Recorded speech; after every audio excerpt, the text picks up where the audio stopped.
So ఈ మధ్య కాలంలో బొటాక్స్, ఫిల్లర్స్ ఇవన్నీ కూడా ఎక్కువగా అందరూ తీసుకుంటూ ఉన్నారు కదా! మీ దగ్గరకొచ్చిన క్లయింట్స్ ఎవరున్నారు? పేషెంట్స్ ఎవరైనా ఉన్నారా మ్యామ్ అలా?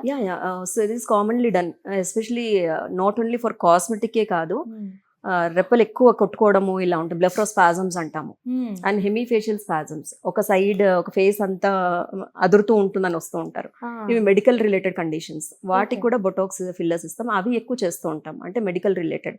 కాస్మెటిక్ కూడా చేస్తాము, దట్ ఈస్ అబౌట్ రింకిల్స్కి, డార్క్ హ్మ్. సర్కిల్స్కి, అండ్ ఆల్సో బ్లెఫ్రోకాలసిస్ రిలేటెడ్ అట్లాగా. అందరికీ నీడ్ ఉంటుందా మ్యామ్ ఇది? ఈ బొటాక్స్, ఫిల్లర్స్ ఇది అనేది వచ్చిన ఆప్షనల్. వాళ్ళందరికీ మీరు చేస్తారా? సజెస్ట్ చేస్తారా? ఈ సజెస్ట్ ఏజ్‌కి చేస్తాము, అవసరం బికాస్ లేదని? Botox and fillers are temporary solutions కదా. Hmm. Permanent is again blepharoplasty surgery నేను చెప్పినట్టుగా. హ్మ్.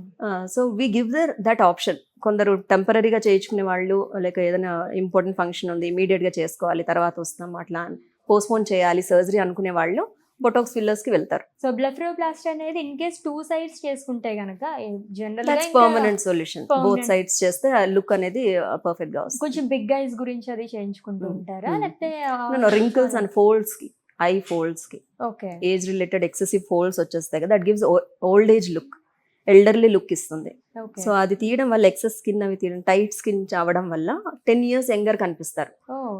That is the benefit of this, beauty of this surgery.